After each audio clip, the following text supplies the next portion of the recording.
Let's think of some expressions of pride. The scribes and the Pharisees, great example of pride of position, the pride of recognition. You remember what Jesus said of them? The scribes and the Pharisees love the place of honor at feasts and the best seats in the synagogues. So you come into the church, and if you have people that are competing for the highest seat, what does that look like? I mean, we're adults, many of us. We wouldn't imagine, you know how it is with little children when they play, what is the game they play with the chairs? Musical chairs. And you've seen when there's one chair left, or even when there's multiple chairs left, but two people try to get in the same seat. I mean, that's basically what Jesus is saying about Pharisees.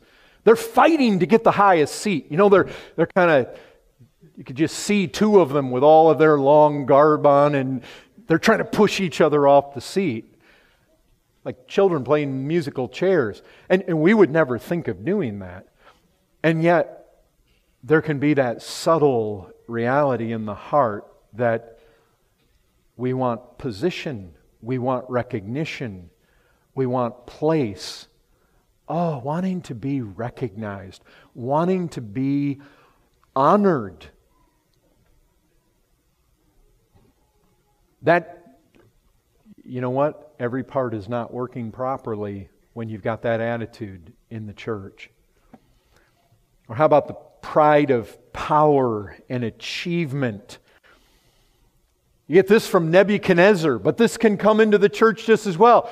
Is this not Babylon, great Babylon, which I have built by my mighty power and for my great majesty? And you know, that can come into the church. People do what they do because they want to show what they can do. And look what I can do. This achievement.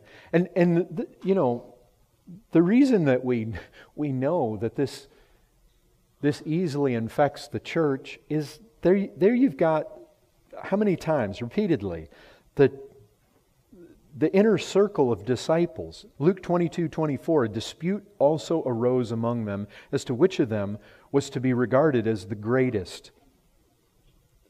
Now, you know, we would not be so bold as to say it out loud. I mean, those guys were pretty brash, right? Having an argument, especially some of the times they were arguing that. Jesus is over there telling them how He's going to Jerusalem to die. They're over there, you know, I'm going to be greater than you. And Jesus is saying, you know, I'm going to die. Peter, who do you think you are? You think just because you walked on water out there, you're going to be greater?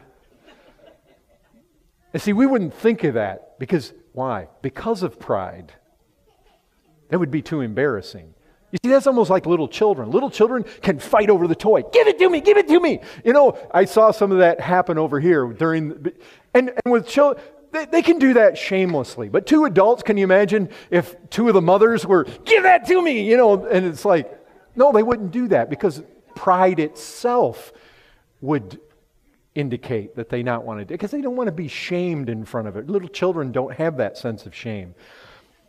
But these guys were bold, brash. No, we might not do that, but you're thinking in your heart, you desire that. You actually desire to be the greatest. You don't desire to be the least. You desire to be recognized. You desire to be applauded. You desire to be... You desire the glory of man.